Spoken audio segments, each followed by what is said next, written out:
오늘 우리에게 주시는 하나님 말씀은 사도행전 12장 11절부터 17절까지의 말씀입니다.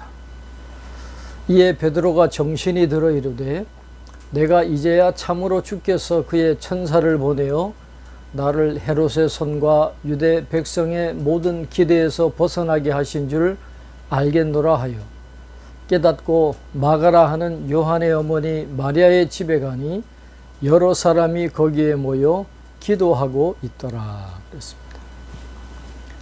옥에서 탈출한 베드로는 자신이 환상을 보는 것이 아니라 실제로 자신이 구원받았다라는 것을 깨닫게 되었는데 하나님의 능력에 의해서 기적적으로 구출되었다는 사실을 분명하게 밝히고 있습니다.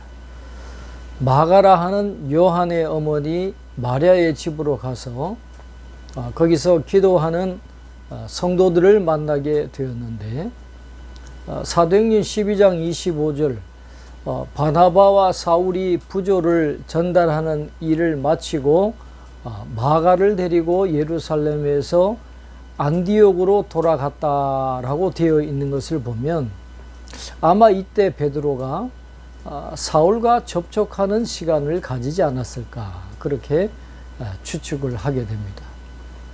마가는 바나바의 생질로 바나바와 바울의 보조자이고 마가복음의 저자로 알려진 인물입니다.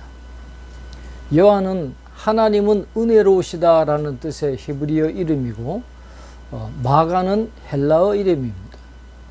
이렇게 히브리어 이름에 헬라어가 붙여진 것은 그가 로마의 시민이거나 아니면 로마인 가정에서 노예로 생활을 했기 때문일 가능성이 있다라고 보고 있습니다. 사도행전에서 누가는 기도를 복음 전파의 중요한 원동력으로 제시하고 있는데 여기서도 마리아의 집에 모여서 기도하는 성도들의 모습을 기록하고 있음을 보게 됩니다. 이것은 마치 예수님의 기도 생활을 자세하게 소개한 누가의 관점이 사도행전에서도 그대로 이어지고 있다. 그렇게 볼 수 있겠습니다. 베드로가 대문을 두드린데 로데라 하는 여자아이가 영접하러 나왔다가 베드로의 음성인 줄 알고 기뻐하여 문을 미처 열지 못하고 달려 들어가 말하되 베드로가 대문 밖에 섰더라 하니 그들이 말하되 내가 미쳤다 하나 여자아이는 힘써 말하되 참말이라 하니 그들이 말하되 그러면 그의 천사라 하더라 그랬습니다. 예루살렘 교회 성도들이 그곳에 모여서 기도했던 기도 제목이 무엇이었겠습니까? 베드로가 옥에서 풀려나는 것이었을 것입니다. 그런데 정작 그들은 베드로가 풀려날 것이라고는 전혀 기대하지 않았던 것 같습니다. 헤롯이 야고보를 죽인 후에 베드로를 옥에 가두고 삼엄한 경비를 붙여서 그를 지키고 있었기 때문에 그런 생각을 할 수도 있겠다 하는 생각도 할 수 있습니다. 이 로데 장미라는 뜻의 이름을 가진 소녀가 베드로의 음성을 듣고 그가 살아 돌아왔다는 것을 알고 집안에 있던 성도들에게 이야기했지만은 그들은 로데를 보고 오히려 미쳤다라고 했고 재차 참말이라고 말하는 로데에게 베드로가 아니라 그의 천사일 것이다 라고 말했다라고 누가는 기록을 하고 있습니다. 베드로가 문 두드리기를 그치지 아니하니 그들이 문을 열어 베드로를 보고 놀라는지라 베드로가 그들에게 손짓하여 조용하게 하고 주께서 자기를 이끌어 옥에서 나오게 하던 일을 말하고 또 야고보와 형제들에게 이 말을 전하라 하고 떠나 다른 곳으로 가니라 그랬습니다. 베드로가 계속해서 문을 두드리니까 집안에 있는 사람들이 문을 열어줍니다. 그러니 베드로가 살아 돌아온 것을 보고 그들 모두 놀랐다라고 말씀하고 있습니다. 그러자 베드로는 그들을 조용하게 하고 모든 일을 간략하게 설명하고는 예루살렘을 떠났는데 선교한 야고보가 아닌 예수님의 동생 야고보와 형제들에게 자신이 구출된 사실을 알려달라 그렇게 부탁을 했다 그랬습니다. 여기 나오는 야고보는 예수님의 동생들 중에 가장 나이가 많은 동생으로 처음에는 예수님을 그리스도로 인정하지 않았지만 어떤 변화가 있었는지 알 수는 없지만 나중에 예수님에 대한 믿음을 갖게 되었고 충실한 신앙인으로 예루살렘 교회의 탁월한 지도자의 위치에까지 올랐던 인물로 알려져 있습니다.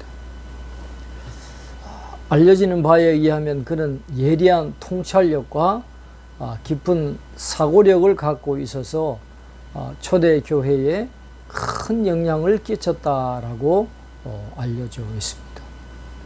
아마도 그는 주후 62년경에 복음을 전하다가 순교한 것으로 전해지고 있습니다.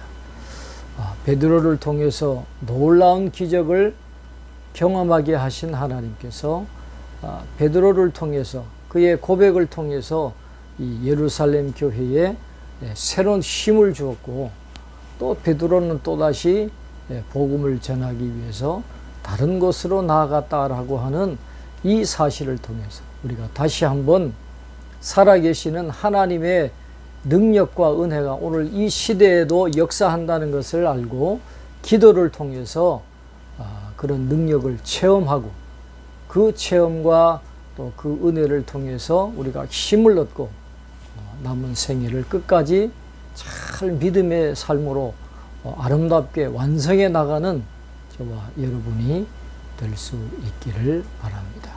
기도하겠습니다. 하나님 아버지, 도저히 풀려날 수 없었던 베드로, 그러나 하나님이 능력으로 역사하셔서 기적같이 그를 구원해 주신 것을 오늘 말씀을 통해서 다시 한번 깨닫게 하시니 감사합니다. 예루살렘 교회 성도들이 다락방에 함께 모여서 베드로의 탈출을 위해서 구원을 위해서 간절히 기도했을 때 하나님께서 응답해 주신 것임을 오늘 말씀을 통해서 깨닫게 해 주셨사오니 오늘도 기도를 통해서 하나님은 우리의 삶에 놀라운 은혜와 능력과 기적을 베풀어 주신다는 사실을 다시 한번 깨닫게 하셔서 믿음을 가지고 늘 기도함으로 우리의 삶에도 아름다운 놀라운 기도의 응답을 경험하게 하시고 그 응답을 통해서 우리가 모두 힘을 얻고 강건하게 믿음의 삶을 살아나갈 수 있는 저희들 다 되게 축복해 주시옵소서. 끊임없이 사명 감당했던 베드로와 같이 우리도 이 땅에 있는 동안 쉬지 말고 끝까지 사명자로 살아갈 수 있도록 축복해 주시옵소서. 감사없고 예수님 이름으로 기도하옵나이다.